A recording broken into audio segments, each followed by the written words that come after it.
สบายดีพี่น้อง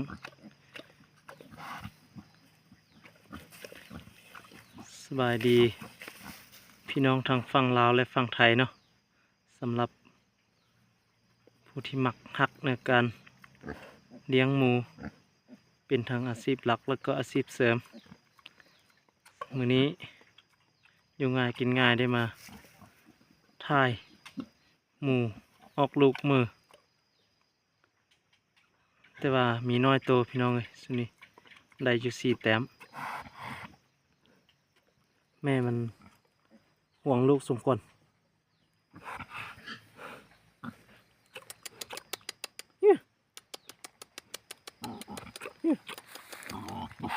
อยากให้พี่น้องได้เห็นลูกมี2 ตัวออกแนวหมูป่าพันธุ์ผสมพี่น้อง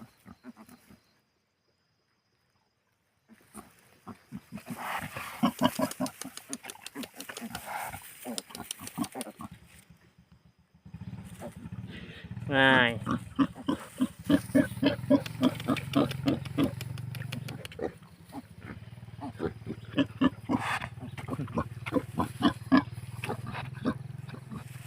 ยังมีถือว่าแม่นี้ยังมีเสื้อใส่เลือดหมูป่าอยู่ลูกน้องมายังมีลักษณะเป็นหมูป่าอยู่2 ตัวส่วนอีก2 ตัวมันจะเป็นหมูดำหมูลาดเป็นพื้นเมืองเนาะ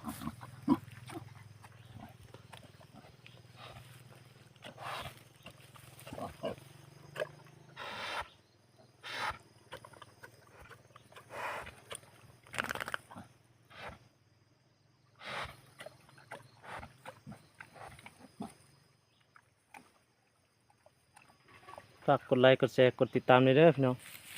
ส่งอยู่ง่ายง่ายจะสร้างคลิป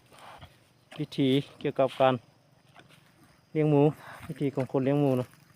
แต่ว่าเลี้ยงเป็นอาชีพเสริมยังบ่ทันเลี้ยงหลาย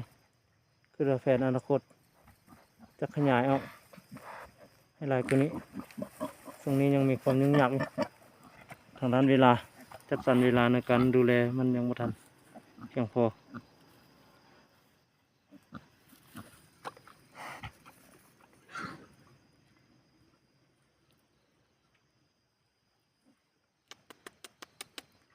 งามพี่น้องนะครับสมควร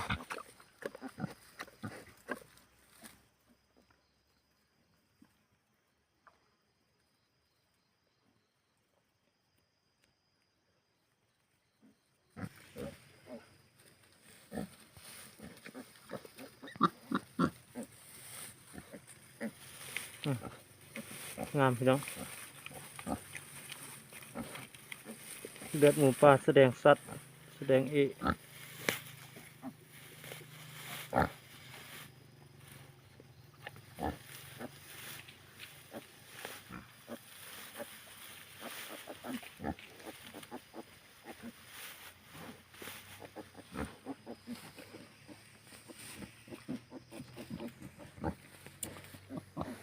เราถ้าติดตามอย่างอีกแม่หนึ่งเกียมเกิดท้องตึงสมควรแล้วอีกบุรุษคาดว่าจะมี3 ถึง 4 ตัวเราถ้าติดตามเนี่ยพี่น้องเลยผู้ที่มักในการเลี้ยงหมูสำหรับสถานที่เลี้ยงหมูอยู่ง่ายกินง่ายใส่ตะนางเหล็กล้อมถือว่ากระบอกกว้างเนาะประมาณ10 หรือ 15 คูณ 15 วานี่แหละไม่เสือไม่ไล่เห็ดหาวเห็ดหลักเรียกว่า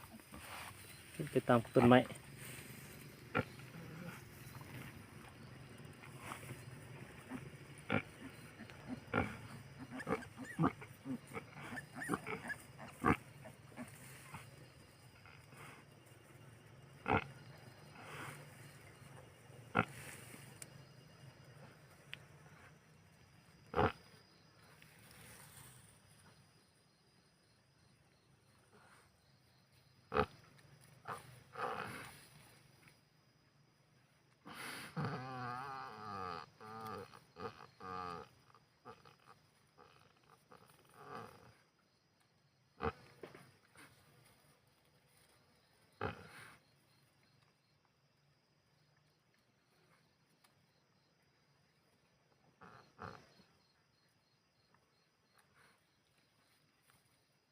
กินนมเก่งอยู่อีกบุโดนท่านใดสนใจอยู่เมืองเฮียม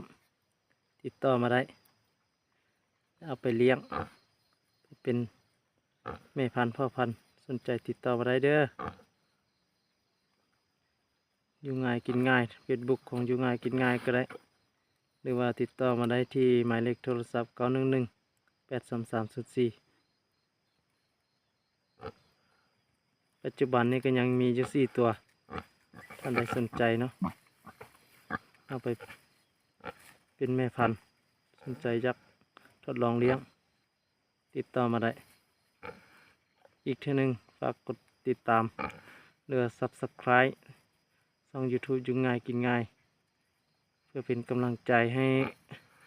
พอตัวนี้อยู่ง่ายกินง่ายเนาะเด้ถ่ายคลิปเกี่ยวกับวิถีชีวิตมาเผยแพร่และศึกษาเรียนรู้นำกันสำหรับผู้ที่มักหักในการเลี้ยงหมูนี่พี่น้องสนใจแม่พันธุ์งามๆติดต่อมาได้เด้อตัวนี้ประมาณ5 เดือนกว่าน้ำหนักประมาณ20 โลแม่พันธุ์กำลังดี